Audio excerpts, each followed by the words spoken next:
Assalamualaikum warahmatullahi wabarakatuh.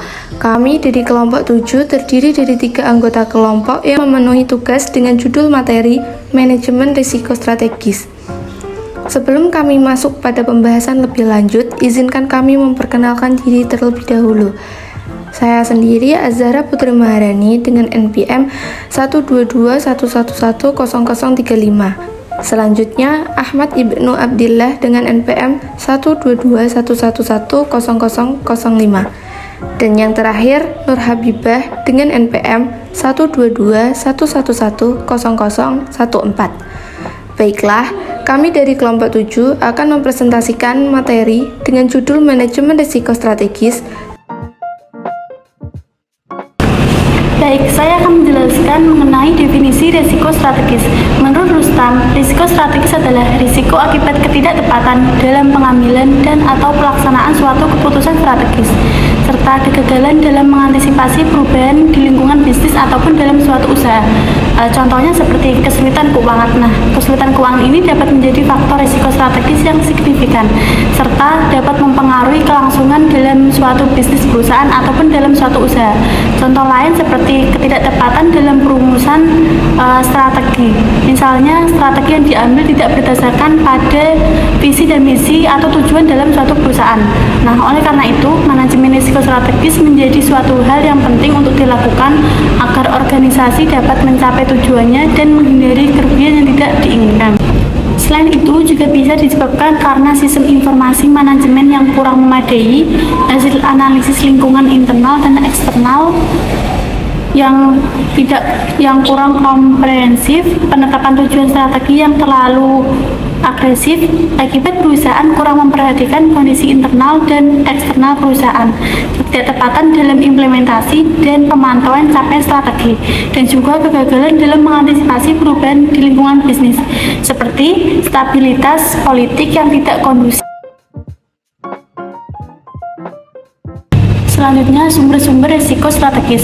Sumber risiko strategis dapat berasal dari berbagai aspek yang terkait dengan keputusan strategis dan kondisi di lingkungan bisnis. Yang pertama yaitu kesesuaian strategi dengan kondisi di lingkungan bisnis. Nah, risiko strategis ini dapat muncul akibat ketidaksesuaian strategi perusahaan dengan kondisi di lingkungan bisnis yang berubah. Hal ini dapat terjadi jika perusahaan tidak mampu mengantisipasi perubahan di lingkungan bisnis dengan tepat. Yang kedua yaitu pilihan strategi. Risiko strategi ini juga dapat timbul dari pilihan strategi yang kurang tepat. Nah, jika strategi yang dijalankan tidak sesuai atau tidak sejalan dengan visi dan misi perusahaan, hal ini dapat menimbulkan risiko strategis yang signifikan. Yang ketiga yaitu posisi bisnis. Nah, posisi bisnis ini juga menjadi sumber risiko strategis, seperti kesulitan keuangan, penurunan nilai pasar yang signifikan, ancaman persaingan, dan risiko operasional serta keuangan perusahaan dan realisasi bisnis. Nah, risiko strategis ini juga dapat muncul dari pencapaian realisasi bisnis yang tidak sesuai dengan rencana strategi perusahaan. Rencana perusahaan gagal menghasilkan hal yang tidak efisien. Hal ini dapat menunda kemajuan dan perkembangan dalam suatu perusahaan ataupun dalam suatu usaha. Selanjutnya, identifikasi risiko. Identifikasi risiko strategis adalah proses mengidentifikasi risiko-risiko yang mungkin terjadi dalam pengambilan keputusan strategis dan kondisi di lingkungan bisnis yang berubah.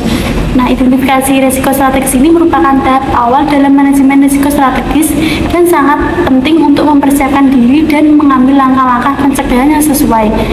Nah, di sini perusahaan harus mengidentifikasi dan menata usahakan deviasi atau penyimpangan sebagai akibat tidak terrealisasikan atau tidak efektifnya pelaksanaan strategi usaha maupun rencana bisnis yang telah ditetapkan, terutama yang berdampak signifikan terhadap permodalan perusahaan.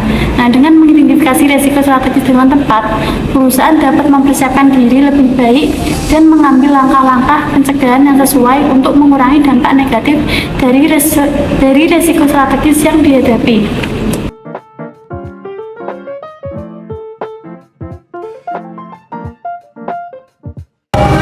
Oke, materi yang sudah ada pengukuran risiko metodologis. Dalam mengukur risiko strategis dapat digunakan indikator atau parameter berupa yang pertama yaitu tingkat kompleksitas strategi bisnis perusahaan, posisi bisnis perusahaan di industri, pencapaian rencana bisnis. Dan untuk yang selanjutnya yaitu adalah pemantauan risiko bisnis. Perusahaan melalui direksi melakukan pemantauan terhadap risiko strategis secara internal dan eksternal.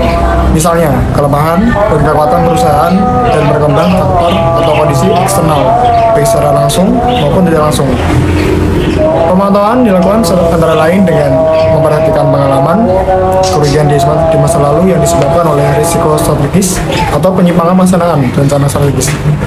Contohnya, salah satu cara yang dilakukan oleh PT Gudang Garam untuk menanggulangi risiko tersebut adalah dengan melakukan kebijakan penawaran pensiun ini kepada para karyawan, terutama karyawan golongan Sigari Kretek Tangan atau SKT, dan operasional dengan alasan untuk mengantisipasi dampak buruk yang akan terjadi pada perusahaan, di mana masa pandemi akibat tambah ketatnya peraturan industri pokok yang telah ditetapkan pemerintah.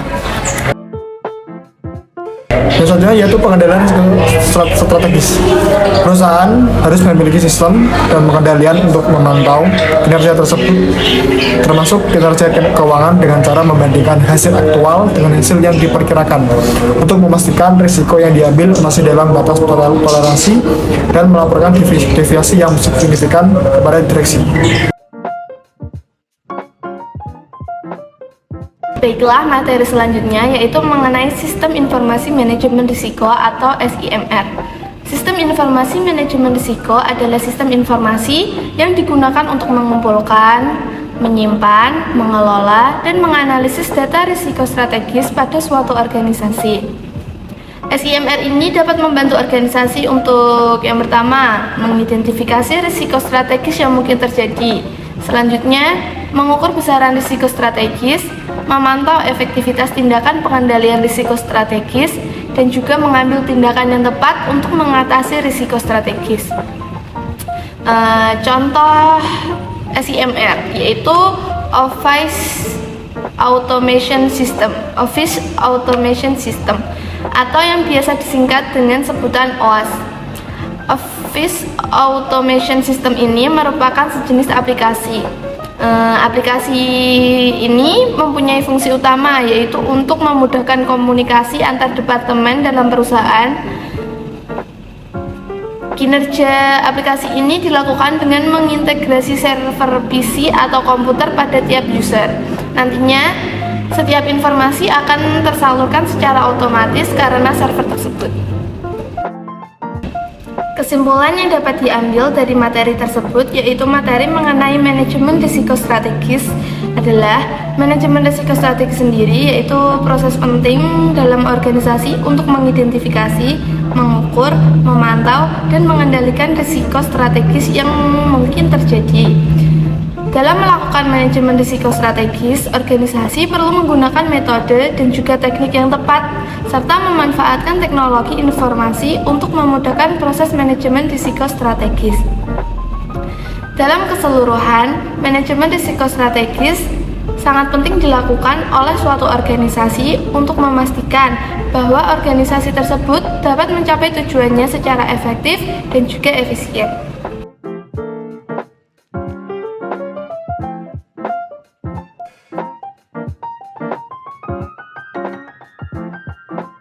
Pengertian review. Review dalam bahasa Indonesia berarti tinjauan atau meninjau. Review juga dapat diartikan sebagai ulasan atau mengulas. Kegiatan review jurnal dapat diartikan sebagai sebuah kegiatan menulis untuk memberikan ulasan atau tinjauan kepada sebuah artikel jurnal agar diketahui kelebihan, kekurangan, dan kualitasnya. Hasil review. Untuk hasil review adalah untuk perusahaan pengembang, perusahaan perumahan Gardenia Bekasi yang mewakili unsur permukaan, dan perusahaan konsultan perencanaan PT Adinata Surya Pratama yang mewakili unsur konsultan perencana. Belum menerapkan manajemen risiko strategis sudah menjadi sebuah tuntutan utama dalam kegiatan operasional sebuah perusahaan saat ini. Manajemen risiko strategis bisa diartikan sebagai upaya yang dilakukan oleh sebuah perusahaan yang untuk menangani risiko yang telah terjadi atau yang akan terjadi di masa depan secara terencana, terstruktur, dan sistematis agar tidak menimbulkan rugian besar. Manajemen risiko strategis bertujuan untuk melindungi aset, sumber daya, dan fasilitas perusahaan yang ada dalam perusahaan. Tujuan review yaitu untuk mengetahui sejauh mana penerapan dan keefektifan manajemen risiko strategis mendalam perusahaan Garuda Bekasi yang mewakili unsur permodal dan perusahaan konsultan perencana PT Adinata Soya Pratama.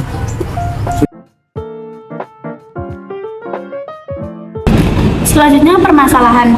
Di sini perusahaan seringkali mengalami kerugian dan perusahaan tidak melibatkan semua elemen atau para ahli dalam memecahkan masalah kerugian tersebut dan tidak terstrukturnya penanganan manajemen risiko dalam perusahaan. Selanjutnya metodologi penelitian. Dalam perusahaan tersebut seringkali mengalami kerugian dan perusahaan tidak melibatkan semua elemen atau para ahli dalam memecahkan kerugian tersebut dan tidak terstrukturnya penanganan manajemen risiko dan data yang didapat nantinya akan dianalisis melalui metode kuantitatif, deskriptif, dan melalui tahapan manajemen risiko.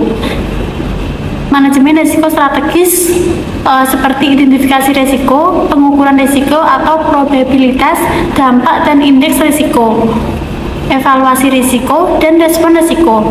Selanjutnya, hasil review. Nah, berdasarkan review yang telah dilakukan, ternyata kedua belah perusahaan yang diteliti belum menerapkan dan mengaplikasikan penggunaan manajemen risiko strategis yang terstruktur, cermat, dan baik. Hal ini dapat dilihat dengan masih tingginya posisi indikator risiko pada tabel gambar matris risiko yang mana mayoritas risiko berada pada posisi zona merah, dan juga masih ada beberapa penerapan respon pengendalian risiko yang dilakukan oleh perusahaan. Juga pimpinan perusahaan perlu melibatkan elemen eksternal seperti ahli atau eksperimen dalam penerapan manajemen risiko strategis untuk merancang struktur dan kerangka penerapan manajemen risiko strategis pada perusahaan mereka. Selanjutnya diperlukan juga penerapan manajemen risiko strategis secepatnya karena sudah sangat penting dan menjadi suatu keharusan agar kejadian risiko yang terjadi tidaklah tinggi dan dapat dimitigasi dengan baik dan cepat serta menghindari kerugian aset perusahaan material dan non material yang terjadi. Apabila perusahaan tidak secepatnya menggunakan dan menerapkan manajemen risiko strategis, bukan tidak mungkin perusahaan akan mengalami kebangkrutan karena sumber daya uang, aset perusahaan, dan modal perusahaan habis untuk digunakan sebagai kompensasi dari penanganan manajemen risiko yang tidak terstruktur dan spontanitas. Selanjutnya kelebihan. Nah, dalam jurnal ini pembaca dapat mengetahui bagaimana pengaruh penerapan manajemen risiko strategis dalam perusahaan tersebut, serta mengetahui sejauh mana perusahaan mengetahui likuiditas manajemen risiko strategis, serta adanya penjelasan tingkat rasio metode penelitian. Dalam jurnal ini terdapat beberapa kelemahan. Yang pertama yaitu jurnal ini tidak memberikan rekomendasi untuk penelitian selanjutnya, dan juga keterbatasan penelitian tidak dijelaskan dalam jurnal ini.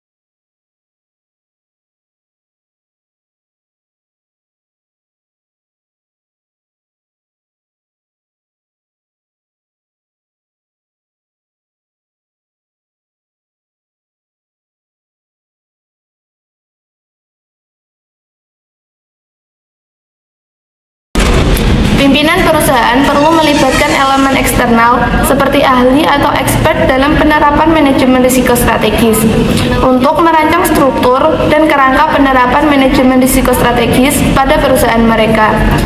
Diperlukan penerapan manajemen risiko strategis secepatnya karena sudah penting dan menjadi suatu keharusan agar kejadian risiko yang terjadi tidaklah tinggi dan dapat dimitigasi dengan baik dan cepat, serta menghindari kerugian aset perusahaan, material dan non-material yang terjadi.